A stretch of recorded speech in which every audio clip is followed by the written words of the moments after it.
They came without warning, no glowing portals, no planetary broadcasts, no scouts. Just a complete blackout of our orbital grid. Every satellite went dark within 30 seconds. Civilian communication collapsed. Military uplinks jammed. Then, across every remaining screen on Earth, a single image appeared, a crimson sigil in the shape of a spiral sun surrounded by spiked wings. Beneath it, the words appeared in perfect synchronization across hundreds of languages. Asterisk, this is the Virexian Empire. Submit, or be erased. Asterisk. I was on Alio Station, Earth's primary orbital defense hub. Commander Elian Voss, Tactical Division. For a moment, silence held the room. Officers stared, stunned. Then orders flew like lightning.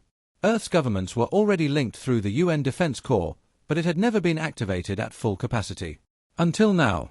Within 4 hours, dormant alliances reawakened. Nations long divided by politics dropped their differences. Mars, Luna, even the Antarctic free colonies answered the call. We weren't just Earth anymore. We were human. The enemy fleet emerged from fold space above Jupiter, thousands of ships, organized in brutal symmetry. To them, this was just another conquest. Another primitive world to absorb. But they didn't know Earth's history. Our wars. Our survival instincts. They didn't understand what desperation looks like when backed into a corner. We'd spent centuries fighting ourselves. Now that fight had a single direction. My role was clear: implement Operation Eclipse. They thought they controlled the battlefield, but we had prepared for an invisible war. One built in silence and shadows. As their ships began to move toward Mars, I gave the order. Strike first. Strike hard. Humanity wouldn't kneel to an empire we hadn't even heard of before breakfast. No, we would show them what Earth was made of. And we would do it fast, before they even realized the war had begun. They thought we were beneath them, primitive, chaotic, divided. But that was their first mistake. The Virexian Empire had ruled unchallenged for centuries, steamrolling weaker civilizations into compliance. They believed Earth would fall the same way. What they didn't realize was that humans thrive in adversity. Chaos isn't a weakness, it's our weapon. The day they made contact was the day we stopped being fractured. Old rivalries between nations, corporations, even ideologies, dissolved in a single shared purpose: survival.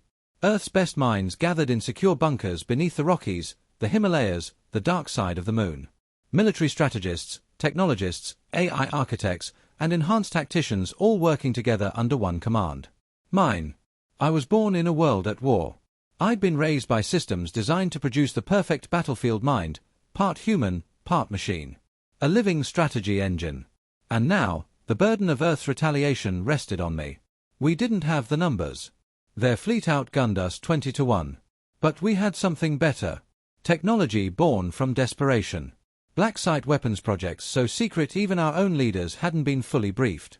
Quantum folding coils, gravity pulse cannons, nanoswarm decoys, tools built not to intimidate, but to win. Fast. Lethal. Quiet. As the Virexians approached Mars orbit, they found our colonies deserted. Empty. Not a single heat signature. They assumed we'd fled. Another mistake. In truth, the Martian defense grid had gone underground, waiting for a trigger. And when the Empire's lead destroyer crossed into range, I activated the grid remotely. A net of invisible plasma filaments sliced through their hull before their sensors even registered the threat. One ship down. 1,000 more to go. But it was enough. It showed them we weren't prey. We were predators. And the hunt had just begun. The moment the first destroyer disintegrated, the enemy hesitated. Not from fear, but confusion. The Virexians weren't used to resistance, let alone counterattacks that came from nowhere. Their command protocols weren't designed for unpredictability, they were built for domination. And that's where we thrived. Within minutes, I launched Phase 2 of Operation Eclipse. Our hidden stations, long considered defunct relics from the Cold Void era, came online across the outer belt. Cloaked and buried in asteroid clusters, each one was a mobile weapons platform powered by dark matter cores. They were invisible to Virexian scanners. Perfect for what came next. I issued the swarm order. From the shadows, hundreds of drone fighter units deployed, each one piloted by predictive neural AI linked directly to me. They moved like a hive mind, not bound by human reaction time, yet still driven by human instinct. I didn't just command them, I became them. Through the Neuralink, I saw through 10,000 eyes, felt every shift in gravitational drag, every tremor in the Virexian shield matrix. Their fleet tried to regroup, but they weren't fast enough. We hit their flanks hard, striking fuel lines, sensor arrays, and communication nodes. Not to destroy, but to blind and isolate. One by one, their ships spun into silence, cut off from the fleet. Confused. Alone. That's when the psychological war began. We broadcasted false signals, Virexian voices crying out in panic, calling for retreat. Some of their commanders fell for it. Others hesitated long enough for our kinetic rods to punch through their hulls. Not a single Earthfleet ship was lost in that wave. From my command pod, suspended in 0G and neural sync, I felt the shift. The war was no longer theirs to dictate. We'd turned it into something they didn't understand. Asymmetric. Ruthless. Human. Ghost Protocol was never meant to be used. It was theoretical, untested, dangerous, and forbidden by half the scientific community. Folding a section of space around a battlefield, essentially removing it from the known universe for a limited time, was madness. But so was allowing the Virexian Empire to reach Earth. We had no margin for hesitation. As soon as our swarm crippled their front line, I triggered the sequence. A sphere of blackened silence engulfed a quarter of the enemy's forward fleet. Inside that void, time warped, sensors failed, and physics bent. For 18 minutes, those ships were erased from reality. When the fold collapsed, nothing remained. No wreckage. No survivors. Not even radiation. Just a gaping hole in their formation and silence on all channels. The psychological impact was immediate. The Virexians had never encountered a weapon they couldn't understand. But this wasn't just a weapon, it was a message. We could reach them anywhere. We could make them disappear. Their fleet began to retreat, pulling back toward the edge of Mars' gravity well. That's when we struck again. Not with firepower, but with chaos. We jammed their communications by flooding every frequency with the entire recorded history of Earth's wars, millions of hours of screams, speeches, explosions, and static.